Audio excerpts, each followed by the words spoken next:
मित्रों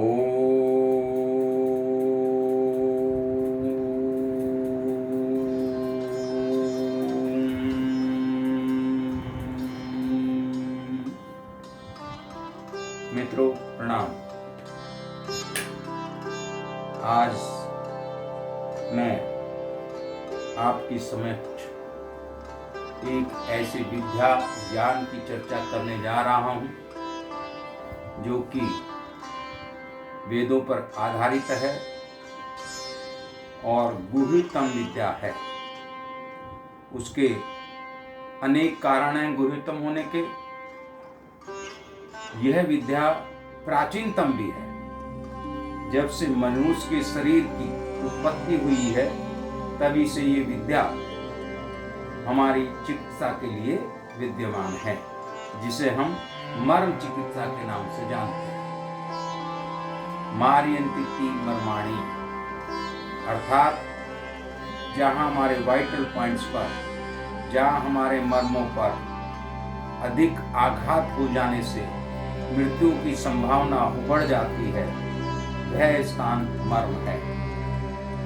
हमारे शरीर में 107 मर्म होते हैं और उनको अगर विधिवत एक्टिवेट उत्प्रेरित कर दिया जाए तो वो रोग निवारण का काम करते हैं। सर्व ज्ञानोमया वेदा, सारे ज्ञान का सूत्र वेद है और ये आयुर्वेद का हिस्सा है, जिसमें सुश्रुत संहिता, चरक संहिता, वानभट्ट जी का सहयोग, ये सब मिलकर के मर्म चिकित्सा के बारे में बात करते हैं। इसकी हिस्ट्री की हम बात करें तो यह सबसे पुरानी हिस्ट्री है। इसके दो हिस्से हैं, एक एंशिएंट हिस्ट्री और एक नवीनतम अर्वाचीनी। एक पुरातन और अर्वाचीनी। पुरातन का तो कोई इतिहास ही नहीं है। सीधी सी बात है कि जब से आदमी के शरीर की उत्पत्ति हुई तब से भोले भंडारी ने इसका ज्ञान माँ पार्वती को दिया और तभी से ये सब के पास, ऋषि मुनियों के पास चलती हुई राजाओं तक पहुंची। राजाओं से उनके सेनापति और सेनापतियों से जब सेना तक पहुंची तो लोगों ने इसका दुरुपयोग किया। अतः यह विद्या गुरुओं ने सिखानी बंद कर दी। यह सबसे पुरानी जितनी भी हमारे यहाँ थेरेपी हैं, जितने साइंस हैं, चाहे वो लिखित हैं, चाहे वो वर्बल हैं, वो सब मौखिक, सभी में ये प्राचीनतम है। दूसरा इसका इतिहास, जिसे हम मॉडर्न साइंस कह सकते हैं, आज के समय में जिसका रिकॉर्ड है, भगवान बुद्ध ने जब साउथ एशिया का भ्रमण के लिए, बुद्ध धर्म के प्रचार के लिए साथ में गए तो उनके साथ उनके भिक्षुक, उनके सहयोगी लोग थे और ब्राह्मणों के उस समय दो प्रोफेशन हुआ करते थे, दो कार्य होते थे। एक वेद पाठ पढ़ना पढ़ाना, पूजा पाठ, लिखत पढ़त का, संस्कृत का ज्ञान, और दूसरा शारीरिक संरक्षकता अर्थात चिकित्सा। एक चिकित्सा और दूसरा वेद पाठन पठन और पूजा पाठ, ये दो ब्राह्मणों के काम होते थे। तो उस समय साउथ एशिया में जब भगवान बुद्ध गए तो वहाँ पर उन्होंने उन लोगों को तरह तरह से विद्या सिखाई। अब अनेक लोगों के लिए ये मर्म चिकित्सा सिखाई, जो उन्होंने अपने अनुसार समय बदलते हुए अपने तरीके से अनेक नामों से इसको स्थापित करा और आज भी ये प्रचलित है।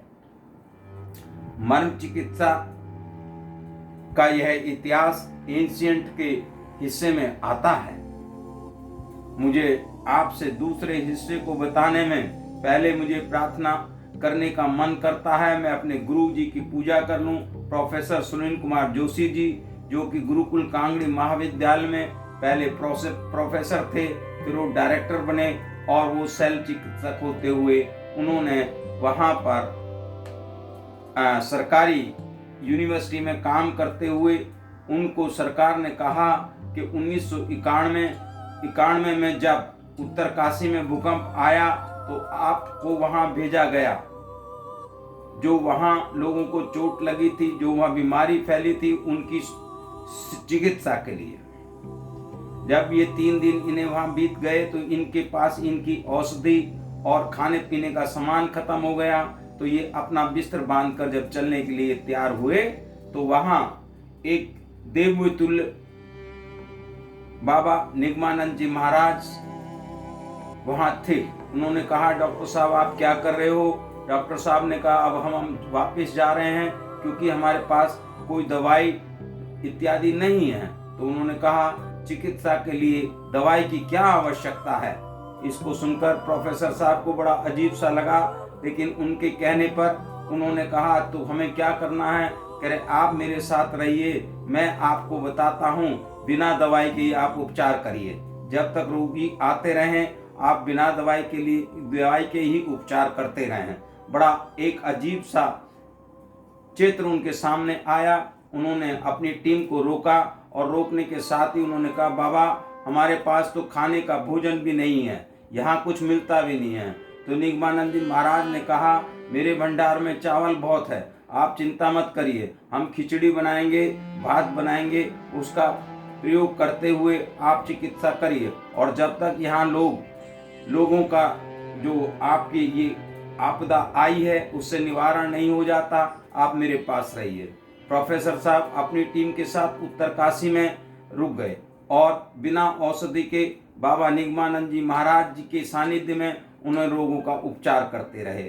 और कुछ दिनों के बाद 21 दिन के बाद उन्होंने देखा कि अब रोगी आना बंद हो गए और जो है यहाँ पर कोई इस तरह की अब जो है हमारी जरूरत नहीं है।